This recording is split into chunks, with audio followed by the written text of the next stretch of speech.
पश्चिम बंगाल की मुख्यमंत्री ममता बनर्जी ने विपक्षी पार्टियों से मिलकर बने इंडिया गठबंधन को लोकसभा चुनाव से पहले बड़ा झटका दिया है। उन्होंने ऐलान किया है कि आम चुनाव में सीट साझा करने पर उनका किसी से संपर्क नहीं है।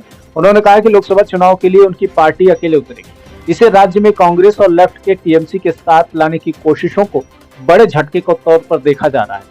ममता बनर्जी ने कहा है कि इंडिया गठबंधन ने मेरा कोई प्रस्ताव नहीं माना है, ऐसे में हमारी पार्टी अकेले चुनाव लड़ेगी। उन्होंने कहा कि बंगाल में किसी भी पार्टी में तालमेल नहीं है। इतना ही नहीं, उन्होंने आरोप लगाया कि राहुल गांधी को भारत जोड़ो न्याय यात्रा के लिए भी उन्हें अब तक न्योता नहीं भेजा गया। ममता ने कहा कि वो सेकुलर पार्टी है और भाजपा को हराने के लिए जो भी करना होगा करेंगी।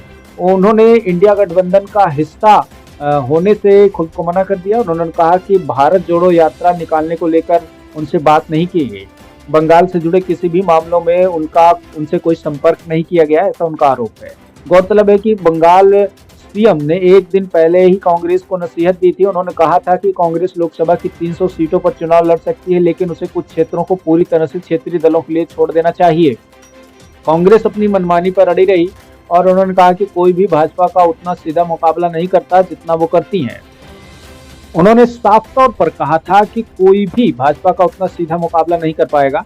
अगर इंडिया गठबंधन की पार्टियां उनका साथ नहीं देती हैं तो टीएमसी सभी 42 लोकसभा सीटों पर अकेले चुनाव लड़ने के लिए तैयार है। ममता बनर्जी ने यहाँ तक कह दिया कि गठबंधन की बैठक में वो जब भी शामिल होती हैं तो वो पाती हैं कि माकपा विपक्षी एजेंडे को नियंत्रित करने का प्रयास कर रही है।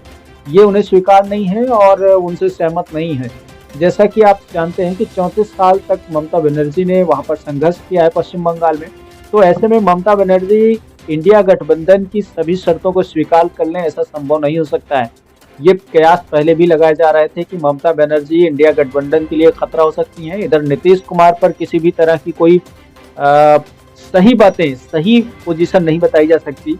और दूसरी बात जो है, उत्तर प्रदेश में अखिलेश यादव के साथ भी ऐसा ही हो रहा है, क्योंकि हर स्टेट के अलग अलग जो सीनियर लीडर्स हैं, जो बड़े चेहरे हैं, उन सब में एक बात ये कॉमन है कि वो सभी लोग अपने आप को सीनियर लीडर मानते हैं। तो ऐसे में सबसे बड़ा सवाल यही होगा कि क्या जो इंडिया गठबंधन है उसको लीड करने के लिए किसी एक व्यक्ति पर सहमति बन पाएगी क्या?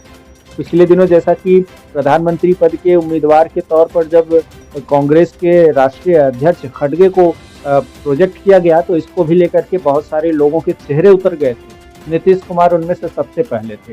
तो इस तरह से अगर देखा जाए तो भारतीय जनता पार्टी को हराने के लिए बनाए गए इंडिया गठबंधन में किसी तरह की कोई जान दिखाई नहीं दे रही है।